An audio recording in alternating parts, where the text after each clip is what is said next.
আমি স্কুলে চলে যাওয়ার পরে তারপর রান্নার কাজে চলে আসলাম। পমফ্রেট মাছ এনেছে, সেগুলো ধুয়ে নিলাম, সবজি কেটে নিলাম, একদিকে মাছ ভাজা একদিকে ভাত বসিয়ে দিলাম, দিয়ে তারপর একটু আজকে লাল শাক ভাজা করলাম, উচ্ছে আলু চচ্চড়ি করলাম, আর পমফ্রেট মাছটা সর্ষে বাটা দিয়ে রান্না করলাম।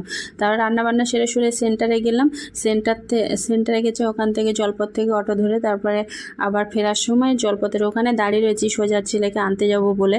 তো ওখানে কি সুন্দর ঠাকুরগুলো রং করছিল, সেগুলো দাঁড়িয়ে দাঁড়িয়ে দেখছিলাম আর ছবি তুলছিলাম। তারপর বাসে করে সোজা তপসিয়ায় যাওয়ার উদ্দেশ্যে যাচ্ছি। তারপরে 24 নম্বরের ওখানে কি সুন্দর প্যান্ডেল করেছে, ছবি তুলছিলাম। তারপর স্কুল থেকে বাড়ি এসে লাঞ্চ থালি বানালাম, বানিয়ে সবাই খেয়েটে, আর ছেলে এখন গেছে দিদির বাড়িতে, মানে যাইবো ওখানে হাফ রাস্তা সাপুরজির ওখানে এসে নিয়ে যাবে ওকে, এখন ও দিয়ে আসছে, আবার যাইবো এসে নিয়ে যাবে।